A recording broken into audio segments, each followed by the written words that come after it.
Welcome to the show, everybody. And at the 16-minute 45-second point, I suppose I'll be going over to do some. So I'll join you back in the chat shortly. And welcome here if you are just joining us to take a look at Ethereum. In terms of this structure right now on the chart, you can see that we've had this high, a low, a lower high, and at the minute there is the chance that we turn around at this point for a couple of reasons. If I zoom out here just on this Ethereum chart and show you the Fibonacci that we've got drawn in here, we can see that this 236 point comes in there, 1,109, having been drawn in from the lows, by the way, over there on the sort of the following the September or the late August high, September high, then that on that pullback up to where we are now. That's where the 236 is, but there's more to the story than that, and let me just kind of demonstrate it really quickly by jumping over to the Bitcoin chart where we have this drawn in already.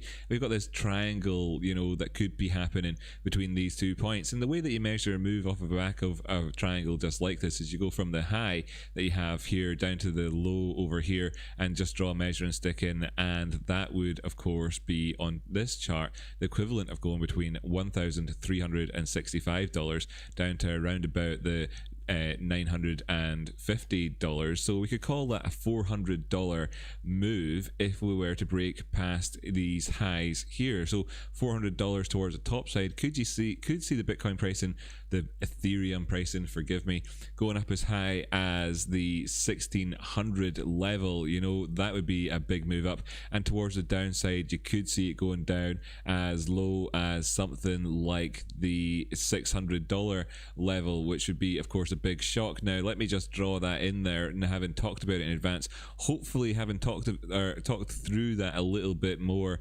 in advance of actually drawing it in, we can see similar sorts of things, you know, in terms of it coming out of this analysis when I draw the measuring sticks in, etc.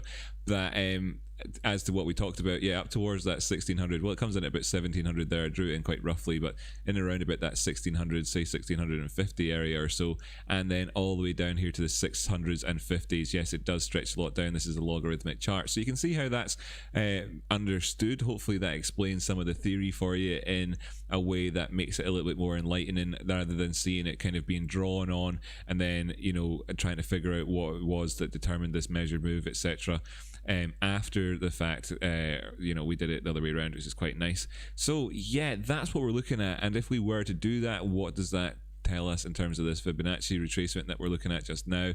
And of course that's coming in past this 618 golden pocket zone and taking out this structure over here. So really, you know, if you were trading this towards the downside, you'd be looking at taking profits in advance of that, you know, and then perhaps letting some run. I'm not a financial advisor, and this is financial advice of course, but you know, in terms of managing your risk at these areas.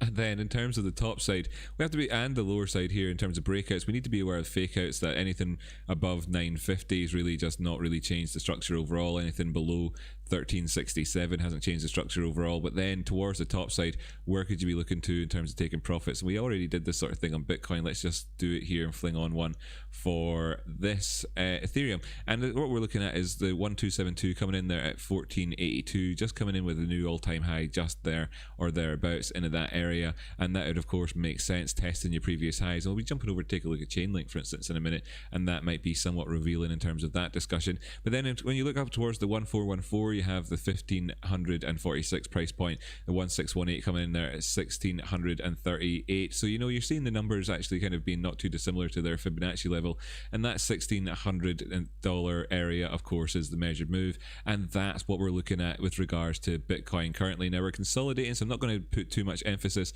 on any sorts of divergences that you see in this area, just to make it clear that there isn't really all that much on the go. And in terms of the 24-hour time frame, you know, we're still positioned ready to go either way with this sort of perfectly lined up for the symmetrical triangle and to carry through the momentum on the DMI. Here we are just at the edge of the bullish control zone, asking questions about it with this potential resistance above us from the moving average. However, breaking into that zone and going past that, it does then lead to the potential to go up and put in new highs. We did have a bit of bearish divergence previously, but overall we've been looking decent in terms of the upward movements overall, and we haven't had any sort of real significant point swing failures along the way really in terms of this timeline for the last while to really be wary of. Overall as well, stochastics currently pointing towards the top side, but we're in a symmetrical triangle at the we have the ability to go up here and push on for higher highs and etc, and maybe put in a really nice move up there that would coincide nicely with going in for your all-time highs, having pulled back in advance of that move when you were struggling previously with a bit of bearish divergence at previous tops, to be able to go on there and maybe have reset the oscillator. Or of course, we're primed to then come in and fail to take out our previous highs and then drop down the way, having had a bit of a reversal on the go, bearing in mind that there's various different targets to look to along the way for that sort of thing to be coming into fruition. But what we need to keep our eye out for in the most simplest sense at the minute is this price point at 1100 and this price point up here at 1350 or so, and asking, are we breaking past either of them, and if we are doing so, what does the volume look like at the time, etc., and are we coming in with any sorts of signs of potential divergences, and would we need to think counterintuitively perhaps in around that area, or just go with the flow? In between times there's plenty of trading range to be had, just taking it from where the current price point is more or less and looking towards the upside. You're talking about 10% moves towards the downside, 10% moves in either direction currently. Overall I suppose it's all good. You can trade this either way and manage your risk fairly nimbly. In fact, I'm sure if you just do simple sort of things, looking between these highs and lows in regards of the 236 Fibonacci retracement point, for example, perhaps between these points here, if we were to break past it again towards the top side, for instance, what would that work? If we were to go down below this point, how would that work with regards to your managing your risk and all the rest of it? But that's overall just kind of everything that you really more or less need to know with regards to trading that one at the moment. And of course, nice to say see you, Jacob Dement, good to have you here. Good to have you here, Evan. Do you see the cut-up handle on Ethereum? So I just see that you're asking me that. Let's have a look and see if we can see one. And yeah, some chat just going in there, just chat going on between the outcropticians. So in terms of the low term time frame, not seeing it jumping out at me unless you're talking about this with a severe sort of sharp bottom part here. This is the 50-minute time frame. We don't have a twin peak really between the two top sides. It's a bit premature on that front to be looking at it that way. Let's go up a bit towards the 1 hour. Again, you're looking for a twin peak. We don't seem to have one. Are you on I mean, like, yeah, you could try and think about it that way, but it doesn't really serve a great deal of purpose if you were looking at it and you're simply saying, well, because the cup with handle, let me know the time frame that you're talking about, by the way.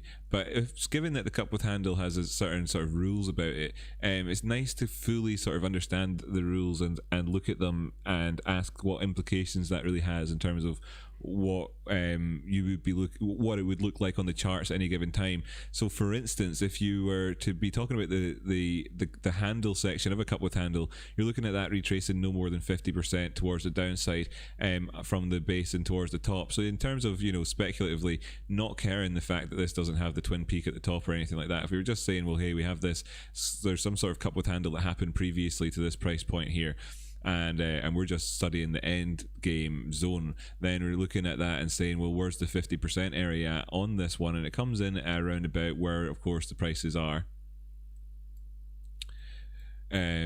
Have been as low as they're down at 1093.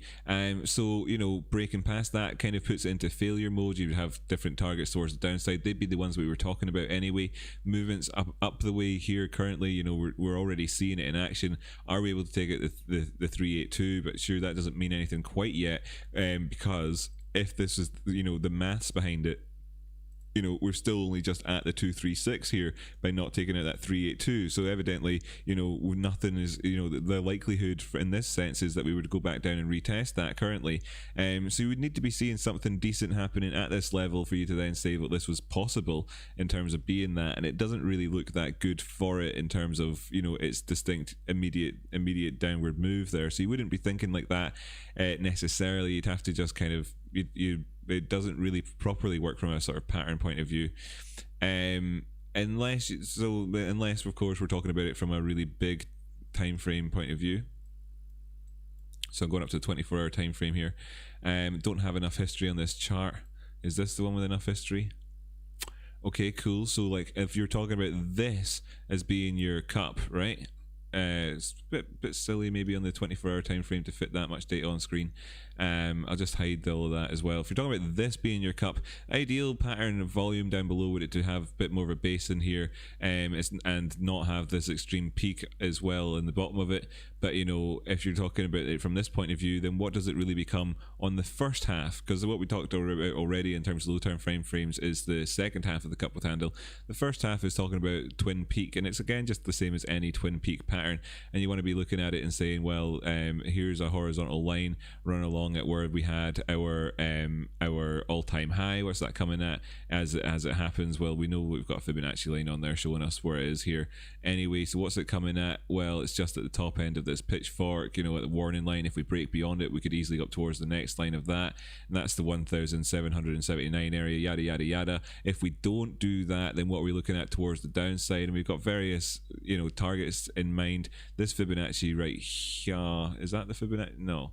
So the same way that you do it in terms of the right hand side, looking up the way, there's your 50% area in there at 691. We've already discussed all these targets anyway, so it depends on what you're talking about. That would be a broad one. If we were looking then for the measured move off the back of the big one, it's highly unlikely that you were talking about this, but this is the one that looks more like it out of everything that we've looked at so far, and that's just purely because you've got a twin peak. This is the logarithmic chart, so this massive candle towards measured move actually stacks up like this. It takes us up towards the 2.24, and that's $3,000 Ethereum, and that's a realistic enough target in the terms of the 2021 type prices and your sort of your next crazy move. If you're looking for that, of course, that's 300% towards the top side, and that's mental. So there you go. Failing to do so, of course, we're talking about big moves towards the downside anyway, nearly 50% off, etc, etc, etc. So it's miles away, and that's what we're looking at. Cool. So that's that one. We're now 28 minutes in. Sweet. So that was like a 12 minutes of Ethereum. Pretty hardcore. Everything you need to know. Facilitated in part by the Bitcoin technical analysis at the start, giving everybody a nice sort of baptism of fire, if you like. Now let's see what the next chart looks like. And there was something that I wanted to talk about with regard